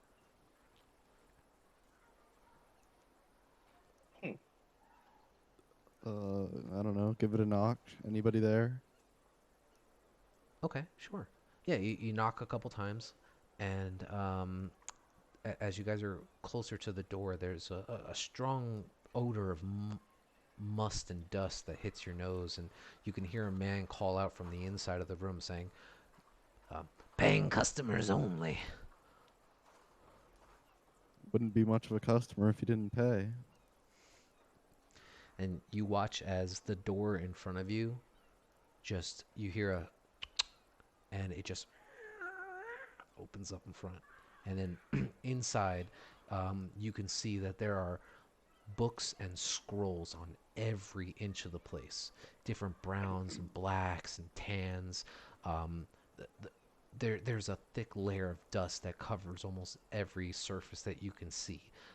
You don't see any chairs or tables other than a singular small writing desk that is at the back end of the room, where you can see that there is a very old human male, long black hair, dark black robes, almost kind of like a, we'll say like Severus Snape kind of looking, very large nose in the front, but wrinkly skin on the face, freckled with sun pock marks, and he looks up to you and he says, "What can I do for you?" Hello, I was pointed to here from another business. I heard you guys sold all sorts of books and scrolls and things. His eyes dart around for a moment at the three of you, and he waves his hand, and the door slams shut behind you. And he stares at you, Talum, and he says, "Who told you to come here?"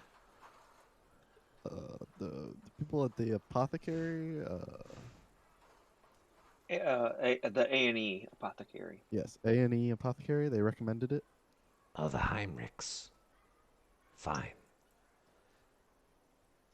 Yeah, I have scrolls. I have books. What are you looking for in particular, young man?" Well, in particular, I recently had to go traipsing through the sewers, and it was a bit sketchy with my book. If you have any idea of the profession, I'm a wizard, so I have to keep my spells written down. And I was going through the sewers, and the water was really freaking me out. I was wondering if there was anything you had that could help with that. A wizard, eh? And he sums you up for a moment, and then he thinks about it. "Not too many wizards dare walk through my door. You must be new to town." Quite.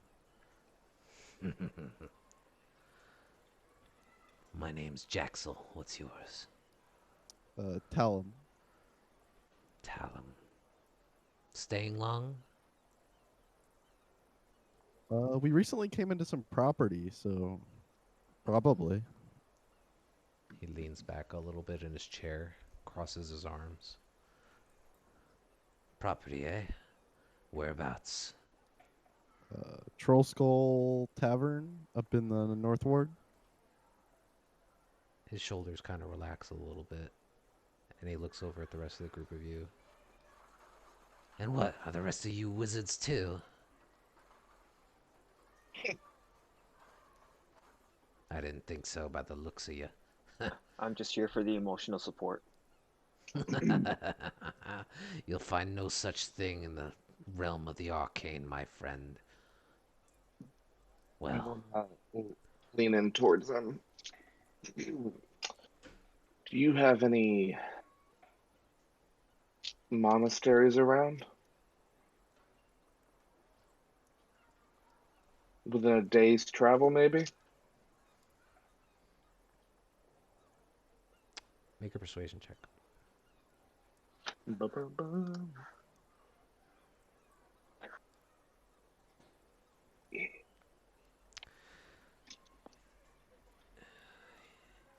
gives you a stern look right in the eye. And he says, "Yeah, there's monasteries here in Waterdeep. I Do you guess I mind can." telling me where? I'm pulling up the name for it. Give me 1 second. Where are you?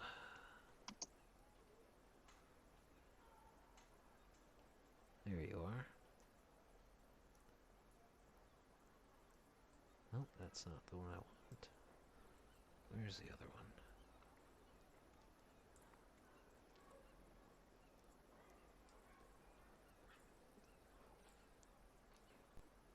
There we go.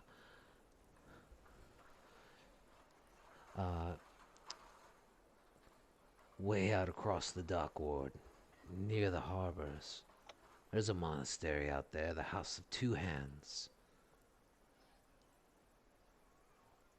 Most of the members there work for the Order of the Even-Handed.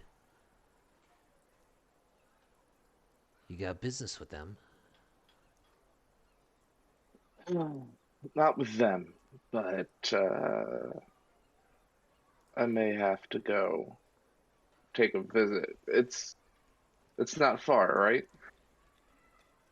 From here, it's a bit of a walk, bit of a trudge through the mud flats. But yeah, it's not far. Thank you. I appreciate the info. Yeah, not a problem. But last I checked, when I said at the door, paying customers only, and he holds his hand out. As far as I'm concerned, you already gave me what I wanted. He retracts his hand, and then he looks over at Talum, with a very angry look on his face. So, you need a book, huh?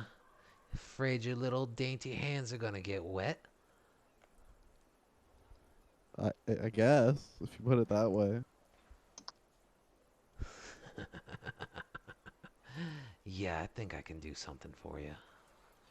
It'll take me a little bit of time to enchant one, but I can do it. Okay, what are we looking for in cost? Oh, I can make you a book. You can write anything on the pages that you want. It'll never be damaged by fire or water. And you know what? I can one-up you. I can even make it so that the spell book will never get old. Just depends on how many spells you want to put in it. Oh boy.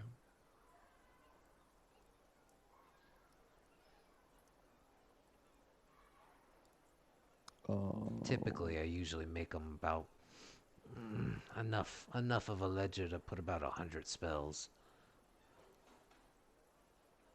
Should be more than enough for you, huh? Yeah, for now. We'll see in the future, but sounds good.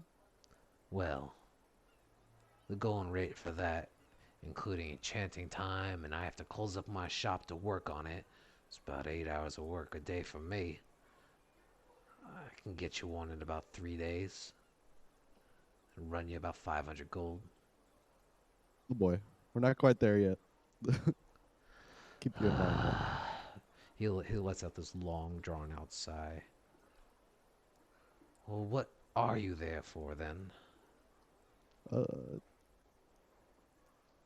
1 second. So, I was gonna say, while they're doing all this, can I just kind of browse around and see if there's anything, or I guess anything to do with like armor or anything like that, or like any book that catches my eye, I guess. make an investigation check. Something that doesn't seem related to magic, I guess, maybe. Okay.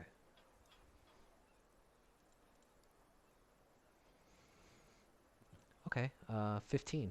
Twice. Nice. Yeah, Um, sorry. no, no, it's With fine. it's an old computer that I'm using. I'm sorry. No, no, it's fine. Give me 1 second because I need to pull up a couple other things as well. This is the problem with not having paper in front of you. Okay. So as you're looking around, the scattered assortment of books and rolled up pieces of parchment and scroll tubes and just dusted bits of leather, um, a lot of the bindings are blank. Um, it's but one in particular does catch your eye. Um, what languages do you speak?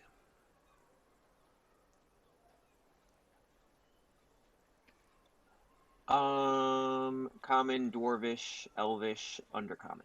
Okay. Um, it's in a language that you don't recognize, but the in the binding itself is it's etched in almost amber to red like lettering that it's like it doesn't make sense to the way that the letters or characters are rearranged, written on the binding, but it looks extremely pretty for it being just sitting here in this dusted place. Can I tell what language it's written in? What language it's written in? Kind of like how, like if someone's speaking Spanish, typically, people know, oh, they're speaking Spanish. I may not understand it, but it's Spanish. You roll a religion check.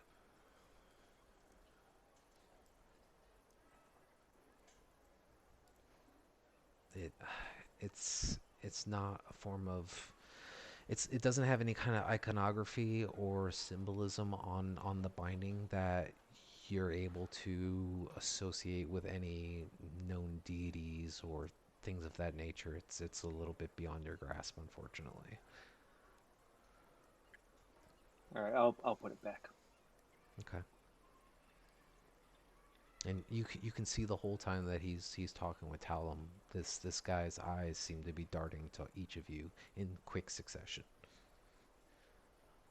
And as you're looking around perusing these books, there doesn't seem to be any kind of like alphabetized system or organization. It's not like, oh, scrolls go here, books go here. Everything seems to just be placed everywhere wherever they can fit. And it's a little daunting to imagine how in the world could anyone know what's in their own shop.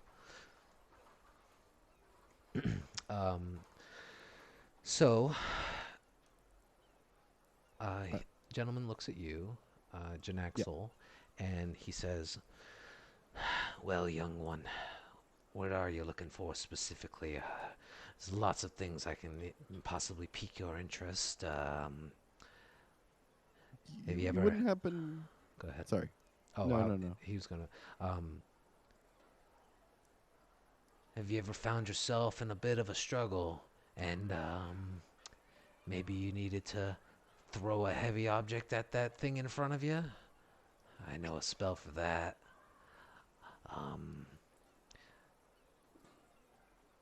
Ever feel like you've needed to charm a person and persuade them to do anything? I think I can help you there. Any chance you have a spell for like notifying me, like if a door gets opened or something? As I'm standing in the back, like I'm every time they kind of mention like each one of these things, I kind of just chuckle to myself, like, Um, he thinks for a moment. Yeah, it's a simple spell. It just requires some silver thread, if I recall. Yeah, I think I have that here. I can sell you a copy of it. You're looking for the alarm spell, right? Yeah. Yeah, stand by. Yeah. So he takes a few moments to rummage around through just one particular pile of rolled up scrolls, and you can see that after a few minutes of mumbling and griping at himself, he eventually digs down deep enough to grab the scroll in particular. He unfurls it, just verifies the contents, and then lets it retract on its own. He looks over to you and he says, "This here, I think will suit you just fine. So a couple material components you'll have to acquire, but it shouldn't be an issue. It's a very simple spell once you get the hang of it. I can sell it to you for about 50 dragons." Can you throw in the gold to copy it into a book, or the ink to copy it into a book? I'll pay extra. Just like, do you happen to have it in here? The Make ink's a necessary. Make a persuasion check. Like, I'll pay for it. I don't want it for free. I understand. Okay. Okay. He looks at you and he says, "Listen, your friend over there already ticked me off enough. I don't keep a lot of ink other than what I use for myself. That's why the Heinrichs send people here after they sell the ink. Oh, He- I see. Okay. If you want some, go talk to Al. But if you need a magic trick, something to pull out of your hat, I can help you." I'll take the alarm spell. Thank you. All right.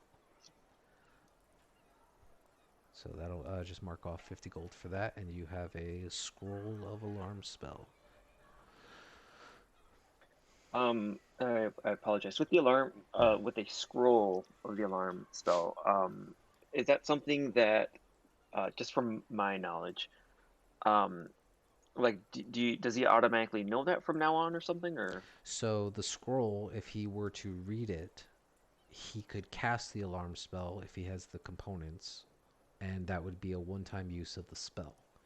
What he's going to do is he's going to go grab some ink, copy it into his spell book, so that he can permanently cast it whenever he wants. Gotcha. Thank you. Yep.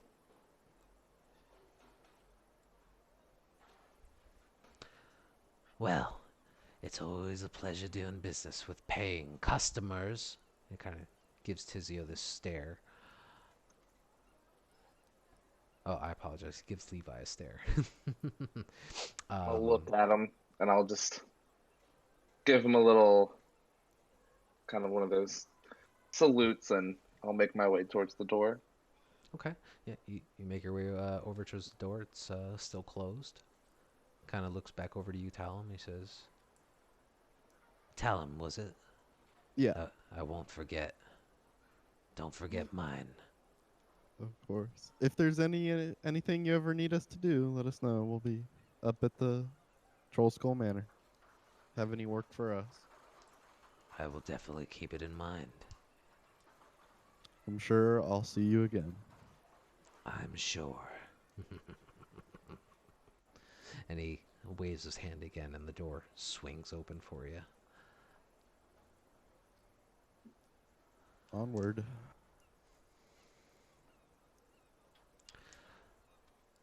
All right, back over to Troll Skull, where our two awesome friends are currently walking into a new facility. Let me pull that up.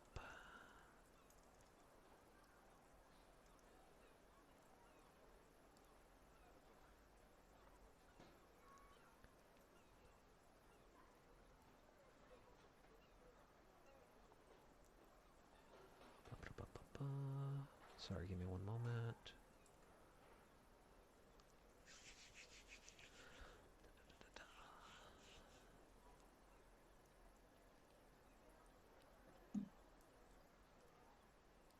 Okay, yeah. So you head on over down to the opposite corner of the alleyway, and as you guys are walking by, you can see that there are a couple other shops as you walk past. Let me pull this up so I can give you the right info. Yep. So as you're walking by, you can see too many tabs. Let's see, do they have a sign? Okay, yeah. So you can definitely see as you're walking past number 4 there, directly across from the house itself, a very large, I want to say this is a 3-story building that you had saw the night before with the glass rooftop garden. There doesn't appear to be any kind of sign or anything on the front of the door, but you do see, as you guys are heading over towards this other establishment, a few patrons here and there come in off of Del Zoran Street and just walk straight into the facility. Heading further down towards number 5, you can see that it's a pretty unremarkable building on the outside, but there is hanging right above the door frame an orange and black sign with a pair of cat's eyes just looking outward.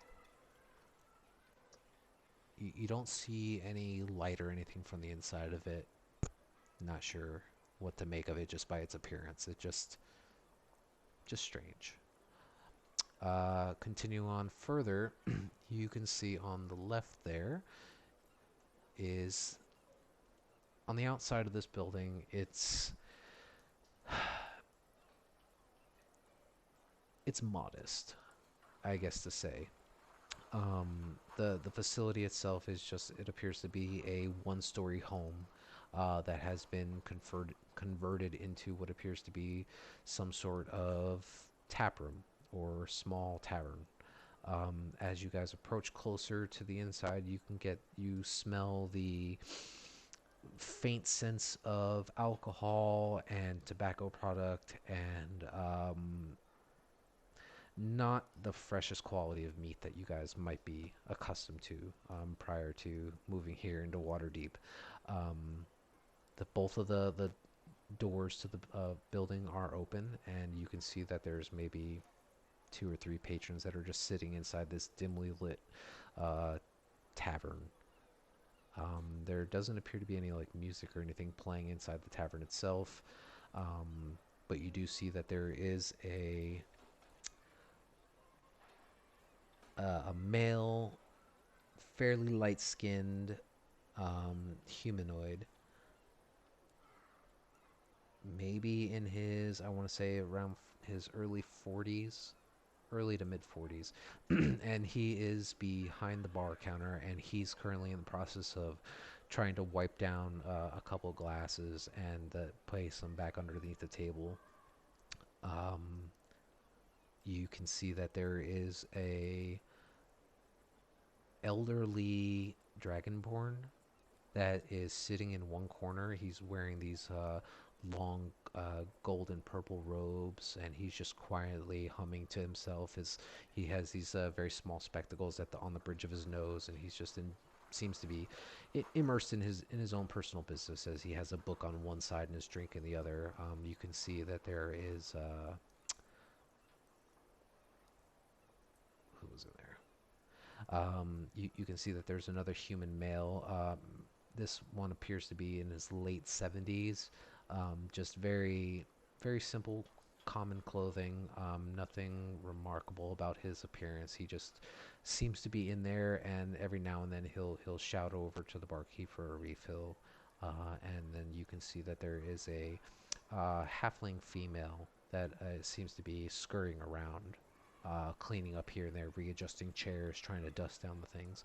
The interior itself it's warm, but again, dimly lit. Excuse me.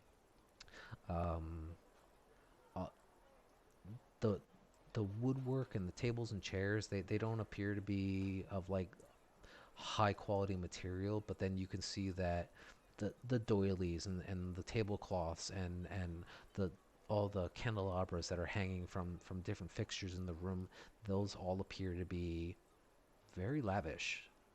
It's a weird mesh of like expensive smaller objects, shoddier bigger objects.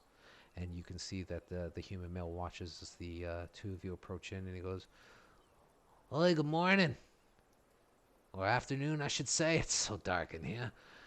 What can I get you?"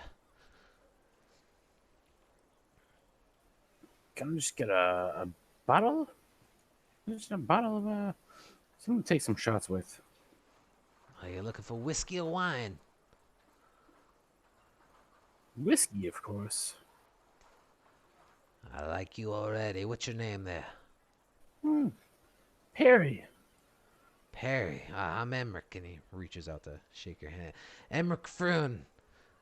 I've been running this little establishment here for a couple months now. You'll take that handshake hard, and then yeah, well, we're just open up the skull. Oh god damn it, Skulltroll Manor. Skulltroll Manor. And yeah, just Skull come in Manor? and say hi. Yeah, come and say hi. Buy a bottle from you. So as you're shaking his hand, saying this, right? He's returning the handshake in kind, but then his face goes from attempted bright and cheery to more of a loathing, and he doesn't immediately like release your grasp when you typically would in a handshake. He kind of lingers a moment, and he says, "Oh, so you took over the Troll Skull, huh? Ah, that place is in shambles. Who the hell would want that place?" I think that's a really good question. Oh, it was kind of dropped on us. Dropped. That whole building needs to be dropped. It's nothing but a pile of bricks. Your best bet's to just get rid of that piece of shit as fast as possible.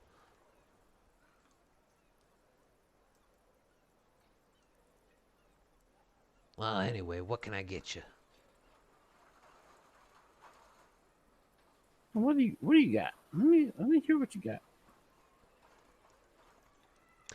So he, for drinks, you mean? Sorry, I was reading Discord. Yeah.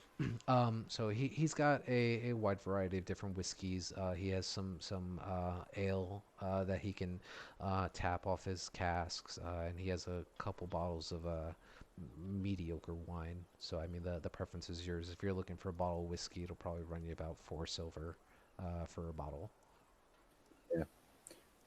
Perry will take that bottle of whiskey. Sure.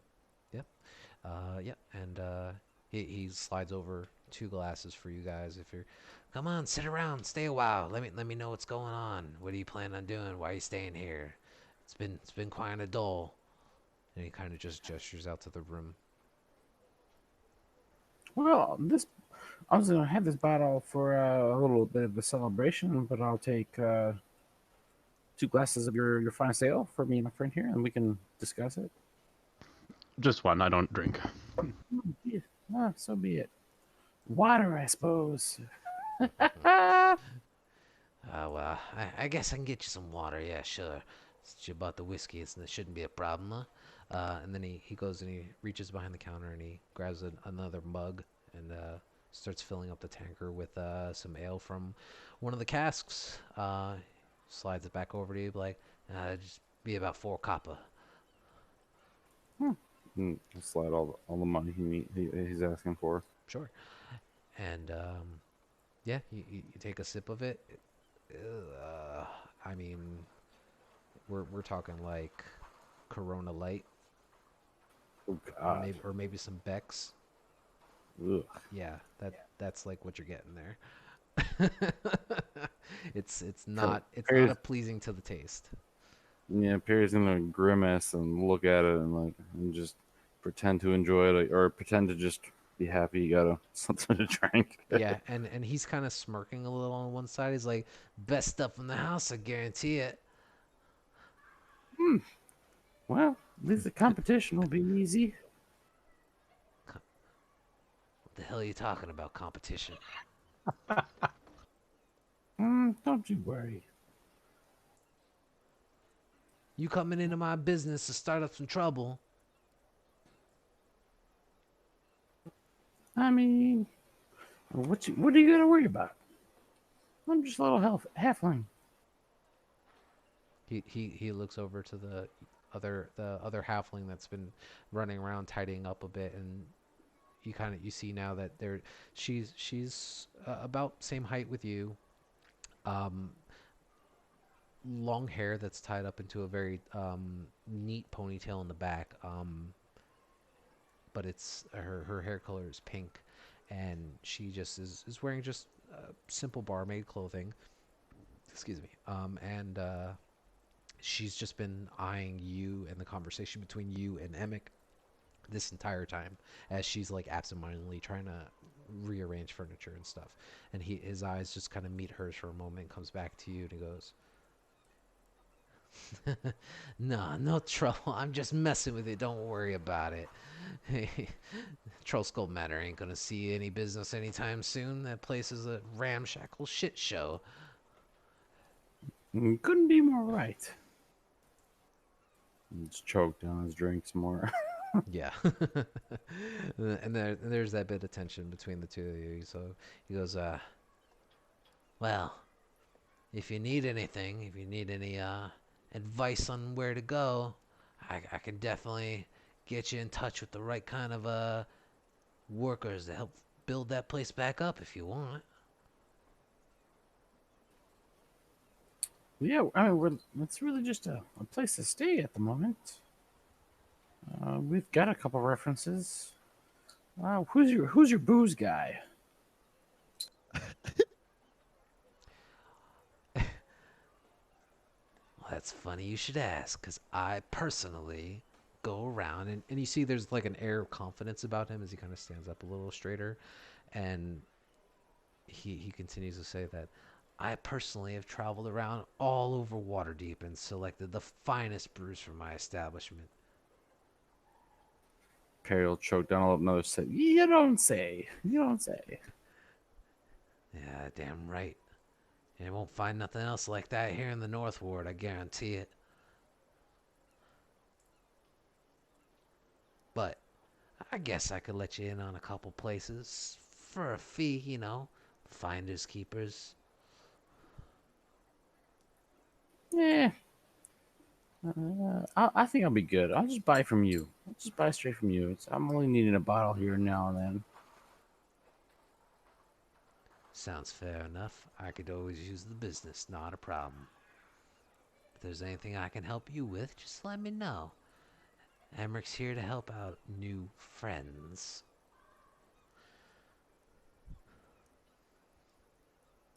Just finish my drink and nod at Clarion and walk out with my bottle.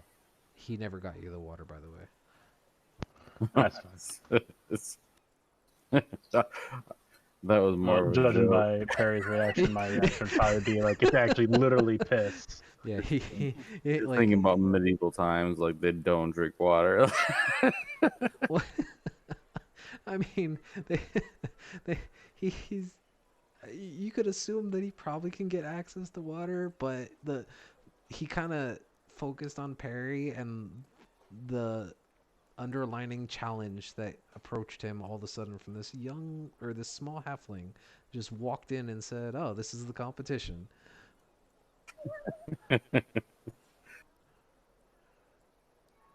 Okay, so Needless to say, I don't think we should trust anybody he would recommend.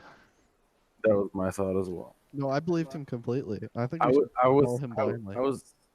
I was waiting for him to like name a dealer and be like, "So we're not gonna buy from him." Got it. with that, since it's 9:15, we'll take a quick 5-10 minute break or so, and then we'll gear up and finish up the end of it for the evening. Sounds good. All right.